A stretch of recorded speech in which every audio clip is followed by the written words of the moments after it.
ভারত এখন আমাদের সাথে বন্ধুত্বপূর্ণ সম্পর্ক আরো জোরদার করতে চাইতেছে। অনেক লেট হয়ে গেল না দাদা বাবুরা, অনেক লেট হয়ে গেছে। আপনারা দীর্ঘদিন যাবৎ যা করছেন বাংলাদেশের সাথে, এটা কিন্তু জাতি ভুলতে পারে না, ভুলার মতো নয়। আপনারা যা করছেন, আপনাদের যে আসল চেহারা, মানে আপনাদের যে মনের যে আবেগের যে বাংলাদেশের প্রতি যে আপনাদের কি ধরনের একটা ভালোবাসা, এটা কিন্তু দেশের মানুষ, বাংলাদেশের মানুষ কিন্তু বুঝে লাইছে, কিছু বুঝছেন। যার জন্য আপনারা যতই চেষ্টা করেন বাংলাদেশের মানুষের হৃদয়ে অন্তরে আপনারা জায়গা করবেন, এটা কিন্তু অনেক সময় লাগবে, অনেক টাইম লাগবে, হয়তো হইতেও পারে, কিন্তু সময় লাগবে। এখন কেন আপনারা ডক্টর ইউনূসকে সম্মান করতেছেন, ডক্টর ইউনূসের সাথে এখন বসতে রাজি, মিটিং করবেন, সম্মেলন করবেন, তার সাথে সম্পর্ক করবেন, এই সম্পর্কটা আগে কোথায় ছিল?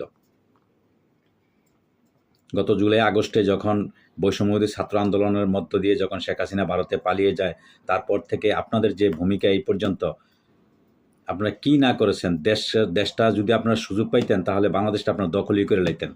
মানে আপনারা চাইছিলেন এমন একটা অবস্থা, আপনারা বুঝতে পারছেন যে শেখ হাসিনার জোরে আপনারা বাংলাদেশে নিয়ে ক্ষমতায় বসাইতেন। মানে শেখ হাসিনার আওয়ামী লীগ সরকারের পতন মানে পুরা ভারতের পতন হয়ে গেছে, পুরা বিজেপি সরকারের পতন হয়ে গেছে, এইরকম একটা ভাব নমুনা আপনারা এই পর্যন্ত দেখাইছেন।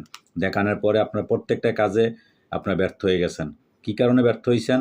কারণ আমাদের এমন একজন ব্যক্তি বর্তমানে আমাদের দেশে দেশ চালাইতেছে, ডক্টর মোহাম্মদ ইউনূস। শুধু তার কারণেই কিন্তু আপনারা ব্যর্থ হয়ে গেছেন। তার সাথে সাথে আমাদের দেশের মানুষ, সাধারণ জনগণ এখন কিন্তু সজাগ আছে, আগের মতো আর নাই। আগের মতো যেটা মনে হচ্ছে এটা করবে না এরকম না, এখন প্রত্যেকটা মানুষ কিন্তু দেশের দায়িত্বশীল হয়ে গেছে। এখন প্রত্যেকটা রাজনৈতিক দল থেকে শুরু করে আপনারা দেখেন, ভারতের আওয়ামী লীগ এবং প্লাস ভারত, এখন তো ভারত আর হইছে আওয়ামী লীগ এক হয়ে গেছে, দুইটা এখন এক। ভারতেরই একটা একটা রাজনৈতিক দল এখন আওয়ামী লীগ। আওয়ামী লীগ কিন্তু বাংলাদেশের কোনো দল নয়। তো সেই হিসাবে এখন বাংলাদেশের মানুষ দেখতেছে এক্সাইট হয়ে গেছে, কিন্তু পুরো এক্সাইট। তো এখন বাংলাদেশ বনাম ভারত, এটা হচ্ছে আমাদের যুদ্ধ। তো এই যুদ্ধে যদি আমরা টিকতে পারি তাহলে বাংলাদেশ সার্বভৌমত্ব টিকবে, আর যদি আমরা টিকতে না পারি, আপনাদের সাথে আওয়ামী লীগ আর ভারতের সাথে যদি আমরা টিকতে না পারি, তাহলে বাংলাদেশের সার্বভৌমত্ব রক্ষা আর টিকানো সম্ভব হবে না, এটা আমরা ভালো করে বুঝি।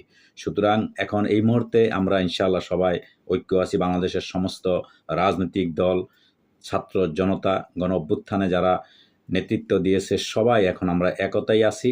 হয়তো আমাদের বাংলাদেশের ভিতরে যারা রাজনীতি করে বিভিন্ন দল, এটা স্বাভাবিক, বিভিন্ন মতের লোক আছে, বিভিন্ন সামনে যেহেতু একটা নির্বাচন নিয়ে কথাবার্তা একে অপরের সমালোচনা করবে, করবে, এটা স্বাভাবিক। কিন্তু দেশের সার্বভৌমত্ব রক্ষায় এবং অন্য দেশের সাথে যখন আমাদের কোনো বিভেদ বা কোনো কিছু হবে, তখন কিন্তু ওই প্রশ্নে কিন্তু সবাই এক হয়ে যাব, এটা কিন্তু আপনাদের বুঝতে হবে। তো যাই হোক, ভারতকে আমি বলছি যে আপনারা ভারতের যারা আপনারা যেই ভূমিকা বা যেই ধরনের আপনারা আপনাদের যে আসল যে রূপ চেহারা, যেটা বাংলাদেশের মানুষকে আপনারা দেখাইছেন, এটা কিন্তু বাংলাদেশের মানুষ কখনো এটা বলতে পারবে না, ভুলার মতো না। তো আপনারা এখন বারবারই বলতেছেন যে এখন বাংলাদেশের সাথে সুসম্পর্ক করবেন, তারপরে শেখ হাসিনারও আপনারা এখন দিতে রাজি আছেন, সব কিছুই আপনারা করবেন, কিন্তু অনেক লেট হয়ে গেল না, অনেক সময় পার হয়ে গেছে। সম্ভবত এটা আরও আগেই করা দরকার ছিল, কিন্তু তার আগে আপনারা কি করলেন না, এটা করলেন না। না করে এটা এতদিনে আইসা এটা আপনাদের বিবেকে বা জায়গা দিছে যে আসলে এটা করা ঠিক হয়নি আমাদের। হয়তোবা এটা আপনাদের বিবেকে তারা দিছে, কিন্তু আপনাদের সেই বিবেকটা নাই, আসলে কিন্তু আপনাদের বিবেক নাই। কি জন্য বিবেক নাই? আপনাদের বাংলাদেশের থেকে আমরা যারা পৃথিবীর যেখানে আছি, আমরা সবাই যখন আপনাদের ভারতের মিডিয়াগুলো দেখি বা ভারতের যারা বর্তমানে বিজেপির সরকারের মধ্যে আছেন, আপনাদের কথাবার্তা শুনলে আমরা অবাক হয়ে যাই যে আপনারা কীভাবে এই ধরনের কথাবার্তা বলেন, যেটা আপনাদের যায় না, যেটা আপনারা বলতে পারেন না, সেটাও কিন্তু আপনারা বলতেছেন। একটা শিক্ষিত লোক, একটা জ্ঞানী লোক, সে কী কথাটা বলবে বা কী কথাটা তার জন্য প্রযোজ্য, এটা তার যদি বিবেকে না থাকে, তাহলে সে কোনো শিক্ষিত হইতে পারে না, সে কোনো জ্ঞানী হইতে পারে না। কারণ আমি এই মুহূর্তে যে একটা উদ্ভট একটা কথা বইলা দেই, যেটা আমার দ্বারা কখনোই সম্ভব না বা এটা আমার দ্বারা যায় না, সেই কথা যদি আমি বলি, তখন এটা কি কোনো মানুষ মেনে নেবে? যেটা আমি যে অবস্থানে আছি, যে পজিশনে আছি, যেটা আমার দ্বারা সম্ভব, যেটা আমি করতে পারবো, যেটা আমার দ্বারা সম্ভব, সেটাই আমি বলার চেষ্টা করব। এখন আমি যেটার কাছেও আমি যাইতে পারবো না, সেটা যদি আমি বলি, তাহলে এটা কি দেশের মানুষ বা পৃথিবীর কেউ এটা মেনে নেবে? কিন্তু ভারত তাই করেছে।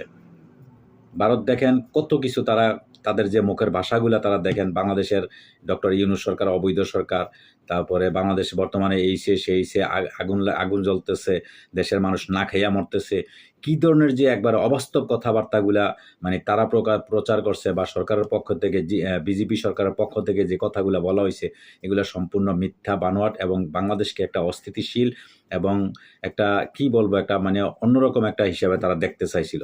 কিন্তু সর্বশেষ তারা দীর্ঘ ষড়যন্ত্র সব কিছুই তারা ব্যর্থ হয়ে গেছে। ব্যর্থ হওয়ার পর থেকেই তারা এখন কি করছে, এখন তারা বাংলার সাথে মিলতে চাইতেছে।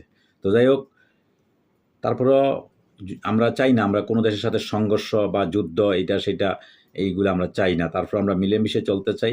কিন্তু আমাদের পায়ে পা রেখে যদি তোমরা কোনো কিছু করতে চাও, তাহলে কিন্তু আমরা ছেড়ে দেব না। এটা কিন্তু বাস্তব প্রমাণ, এটা কিন্তু তোমাদের বোঝা উচিত।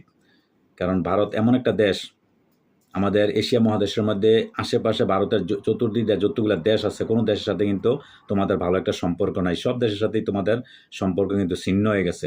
তোমরা নিজে কী যে মনে করো, তোমাদের ভিতরে হিংসা অহংকার তোমাদের ভিতরে ভরে গেছে। সুতরাং এগুলা থেকে তোমরা বেরিয়ে আসতে হবে। তোমরা একদম বাংলাদেশ যে একটা স্বাধীন দেশ, বাংলাদেশের যে তোমরা কিছু করতে পারবে না, বাংলাদেশের সাথে তোমার বন্ধুত্ব সম্পর্ক করতে হবে, বা তোমরা যদি করতে চাও তাহলে ওই মন মানসিকতা নিয়ে ওইভাবে তোমরা কথা বলতে হবে। সবসময় বাংলাদেশকে সম্মান করে কথা বলতে হবে। ওইটাই হচ্ছে তোমাদের জন্য সবচেয়ে ভালো। তো যাই হোক দর্শক, আজকে এই পর্যন্ত। ভালো থাকবেন। আল্লাহ হাফেজ।